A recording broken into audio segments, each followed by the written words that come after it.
Well, 'tis the season of giving, and it shouldn't turn in the season of overspending. On this episode of Making Sense, we're talking all about smart ways to save and budget during the holidays. We're breaking down some practical tips, some money saving tricks, and the biggest holiday spending traps that we all should be watching out for. If you want to stretch your dollar and still make the season magical, you're going to want to stay right here. Justin, thanks so much for joining us. All right, anybody that knows you and has been watching any of these knows the answer to this first question, but I'm going to ask it anyway. Why is it so important to create a holiday budget in the first place? Well, first of all, let's try to avoid undue stress, right? And Yes. the holidays can bring stress. It can bring a lot of joy also. So let's manage that balance between stress and joy. I mean, there's some stress, when it comes to family and all of those things, or hectic plans that can Yeah. be difficult. So taking a few quick, easy steps financially if we can reduce that stress, it's always going to be helpful. But the holiday season often brings the opportunity for extra expenses. Yes. There might be traveling, extra Mhm. food, events. It can add up really quickly. So going back to our budget talks, having a budget for this holiday season can really help you stay intentional with your money and avoid impulse purchases. You don't want to hit January and feel like you're in the month of regret. So making a plan, making a budget, working with it. And it's not about limiting the joy of the season. It's about reducing the stress and working within our means. Yeah, anytime we spend based on panic or fears, normally the end result, we regret that down the road. All right, so budgeting is important for everything we do, per Justin, always, Yeah. anything, trips, anything like that, it's important. So it's equally important during the holiday time. So what's the first step someone should take if they're like, okay, Justin, I believe you. I want to reduce my stress and I want to avoid the holiday hangover come January when those bills come in. What's the first step someone should take? I'm going to say make a list. Okay. All right. Just make it that simple. Make a list. Write down, what do I need for gifts, decorations, travel costs, charitable giving. There's a lot of ask for that out there right now. There's also a lot of times that we feel compelled to help, that there's something that we feel passionate about. If that's part of your holiday plan, write that down. Think about the meals. Who are you going to be hosting, or where are you going to be going? Do you need to take something with you?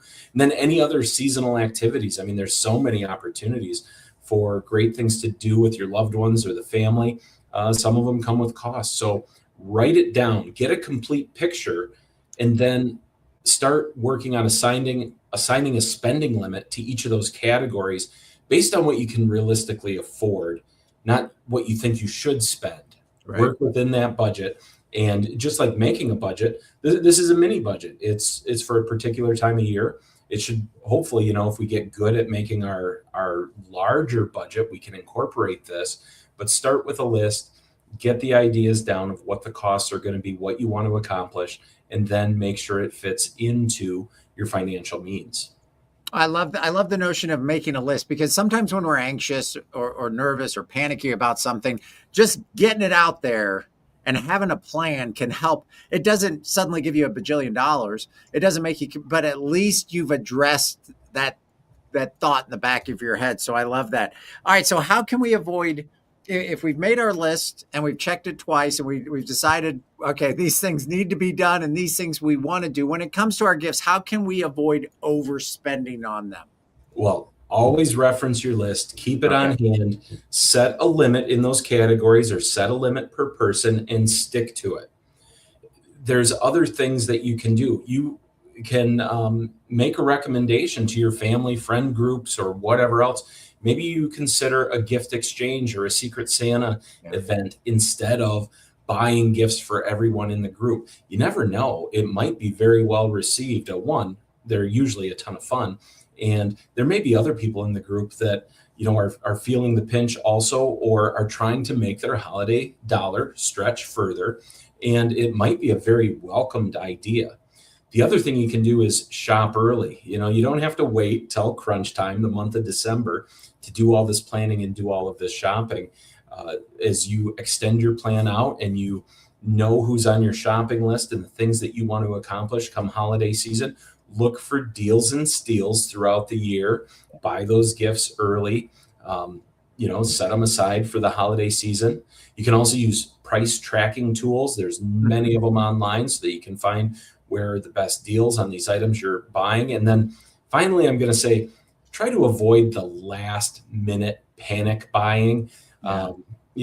If that's part of your game and you enjoy it, fine, go do it. But set that budget. Hey, I'm a Christmas Eve shopper. Well, here's how much I have to work with on Christmas Eve. And then you're going to have to stick to that also. But just working off that list is going to be a great help so that you don't have to worry about just going way overboard. Yeah, two, and I'm not a financial expert, but two things that I have heard that I've liked, and some of these I've incorporated in it. Have a discussion with people that you feel comfortable with about a spending limit. Hey, we're going to get each other something. Let's keep it under $20. Get creative with it, or under 15, or whatever, or under 50, so that you have that understanding. That helps you from guiltily overspending if you're like, this is my obligation. Another thing, and I love this idea.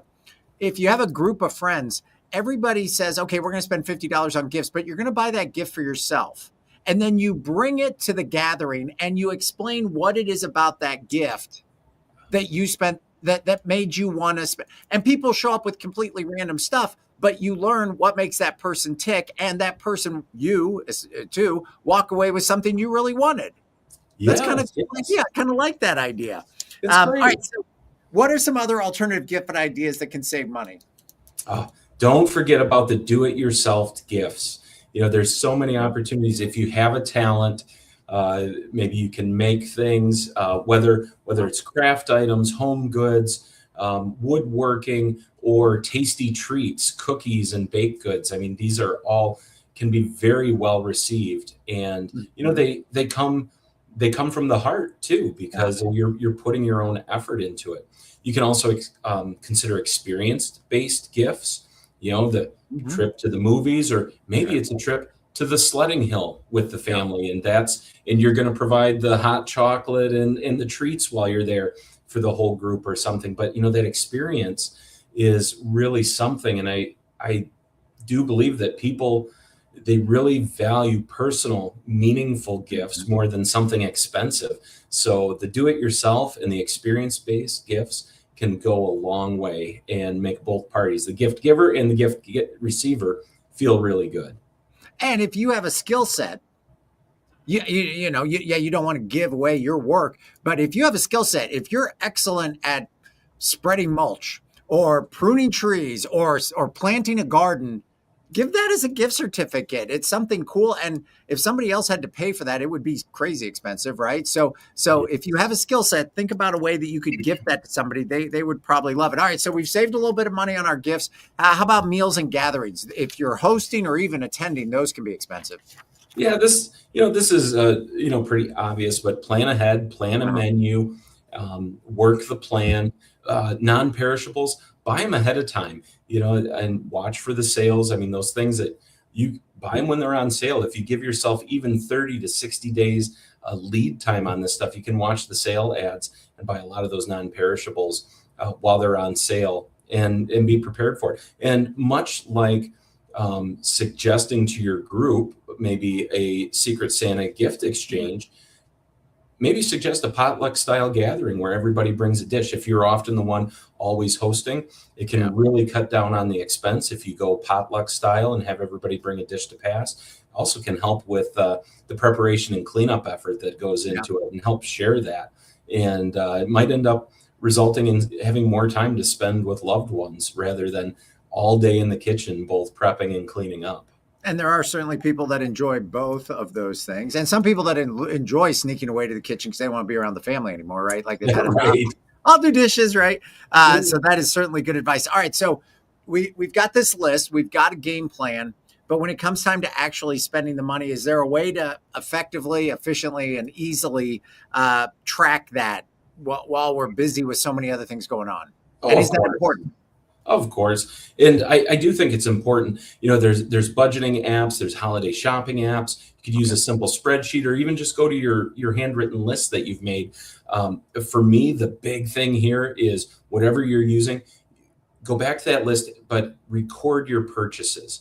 It's set the plan, work the plan, right? Because it can be easy to go off memory and say, oh, this is my shopping list, and I'm starting to buy for people. And I get there and I had a plan. I was going to buy my nephew this, but I saw this instead, but it's more money. And pretty soon, if you start doing that over and over again, and you're swapping things on your list, but you're not keeping track of it, it can get away from you pretty quickly. So, you know what? If you change the plan, fine. But I'm going to recommend, as you work the plan, write down what purchases you've made. Are they staying within budget? Jot the items, the dollar amounts down. Get back and review that list before you go back out or start the next session of shopping, just so that you can start to correct. If you go over in one place, maybe you can correct it somewhere else. That's good advice. Common holiday spending traps that we should be watching out for. You know, what comes to mind there, Mark, is the retailers that really create a false sense of urgency. Yeah. You know, I'm not saying, I mean, you know, Black Friday deals are out there, Cyber Monday deals are there. You know, 100% of them maybe aren't that great of a deal. They're just made to look like a great deal. Just caution yourself. Don't get talked into or lured into with marketing tricks that, you know, this is a limited time offer. Even watch out, buy now, pay later, huge advocate of it in the holiday season. Just be careful. Be careful that it doesn't let you overspend, that it doesn't let you stretch what your spending plan was too far. Watch out for the add-on purchases. Again, stick to your list and step away from emotional spending. Rather than take advantage of that false urgency that sometimes marketing does to us. Go back to your list and take a moment. It's not going to wreck the day if you take a moment to evaluate whether or not the purchase really makes sense in your overall plan. Because as good of a deal as it might be, if it wasn't planned and it doesn't fit in your plan, then it's not a deal at all. It's just going to set you back. Absolutely. You know, and buy now, pay later is kind of a credit card thing, right? Yeah. And if we are shopping and we're using our credit card, that it's not the same as opening up, for a lot of people, it's not the same as opening up your wallet and handing over an actual bill, right? That's right. So I would imagine that that credit cards can pose some extra challenges around the holidays when we are emotionally buying. Is that true? It sure is. Yeah. You know, you want to make it part of the plan. It's fine to use the credit cards. I would encourage, if you have the budgeted money set aside, utilize cash, utilize your debit card so that you can see that the progress you're making in your holiday spend and know what you have left. If you're going to use a credit card, consider maybe only charging as much as you can pay off in the next billing cycle so that you avoid the finance charges. Right. Or if you're going to carry the balance for a period of time, make sure you're comfortable with that at whatever rate your card is charging. And then if you're going to use a card, and if you have more than one in your wallet, use the one with rewards or cash back options. You know, if you're going to use the credit card, use one with benefits so that you can stretch that dollar just a little bit further. Yeah, and avoid that third week in January, gulp kind of moment where you get that card. All right, so as with most things, we have talked a lot about having long-term financial goals and not necessarily looking at our finances like, well, this is a 2-month diet that we're on, and think about those long-term financial goals. I guess it would be, your advice to us would be, don't push pause just because it's the holiday on those long-term financial goals. Is that right? This is something we have to incorporate into those goals? Absolutely. And as you've made your holiday list and you've planned out your holiday spend, if you've done that on a sheet of paper or a spreadsheet or somewhere, use the bottom right corner and put maybe jot down your big picture goals.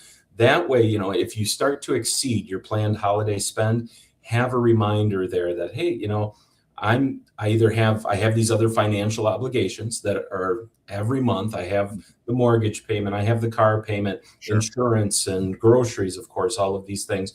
But especially, if you have your savings plan, you're putting money away for an emergency fund, or you're saving for a down payment for a vehicle or a home.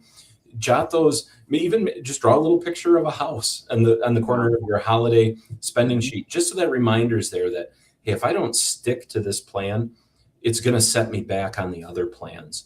So having some little reminders there, in our house, we've even used little stickers. It seems like, since the kids were little, we've always had various sheets of stickers that have all sorts of different things on them. Throw little stickers on your sheet. Anything that's just a quick reminder that, hey, this holiday spend and experience is important to me, but so is my big picture budget.